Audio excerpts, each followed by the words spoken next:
everyone, I'm Kevin Nelson. Here's a look at what's going on this week in the news. We begin with news from the Vatican. The Holy See's newspaper, L'Osservatore Romano, is launching an updated weekly edition celebrating its 70th anniversary. The paper itself has been around since 1861.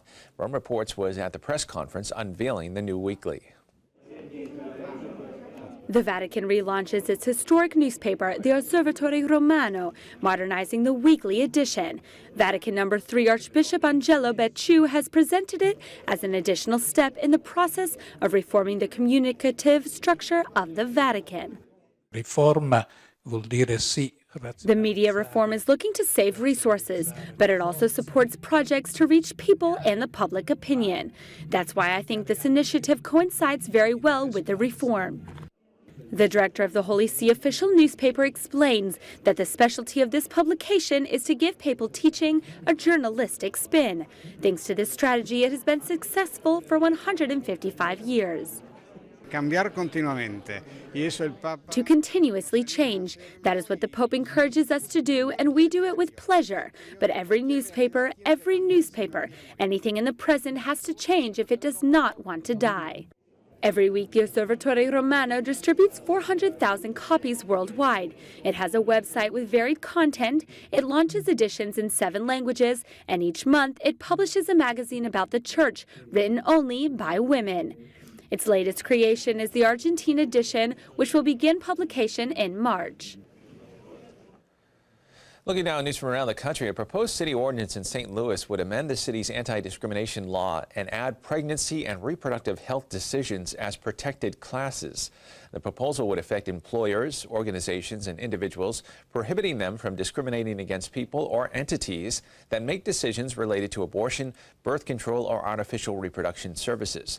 The bill does not provide an exemption for churches or religious organizations, which means a Catholic school or Catholic charities agency could be fined for not including coverage for abortion in insurance plans or for not employing people who publicly promote practices such as abortion.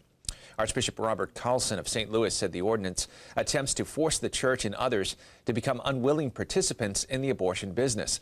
The Archbishop called on St. Louis to be a sanctuary for life and compassion, especially compassion for mothers and the developing children.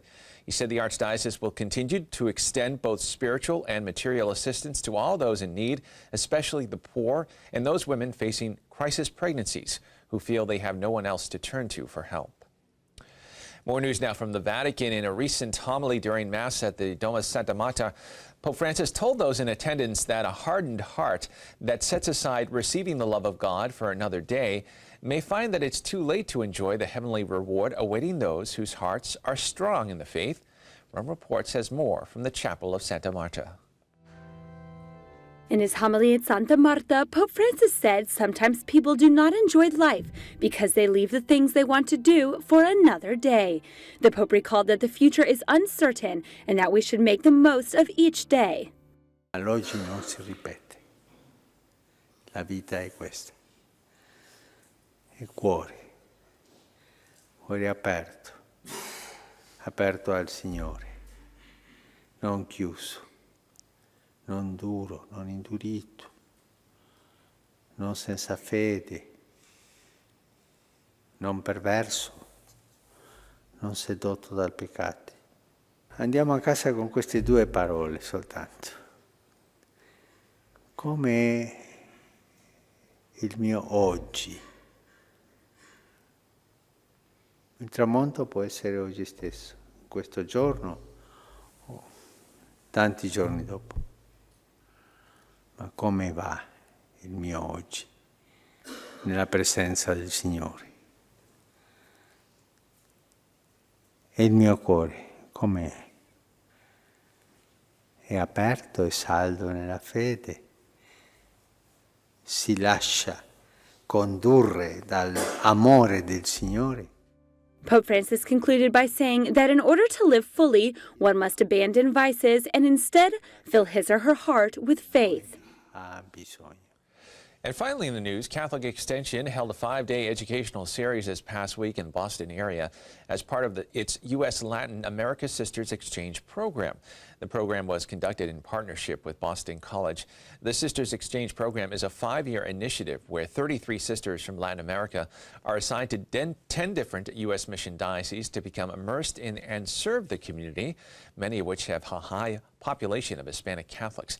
As part of its program, Catholic Extension provides education and enculturation training at its partner schools and universities. At the end of the 5 years, the sisters will return to serve their Latin American communities. Along with the classes this past week, the sisters were also able to participate in some extracurricular activities, including a private meeting with Cardinal Sean O'Malley, a shoot around at the Boston College men's basketball game, and while they were here, they also got a little taste of winter as well. Well, that is all the information we have for you this time. I'm Kevin Nelson. Don't forget, you can keep up to date on Catholic news throughout the week with Catholic Newsbreak right here on the Catholic TV network.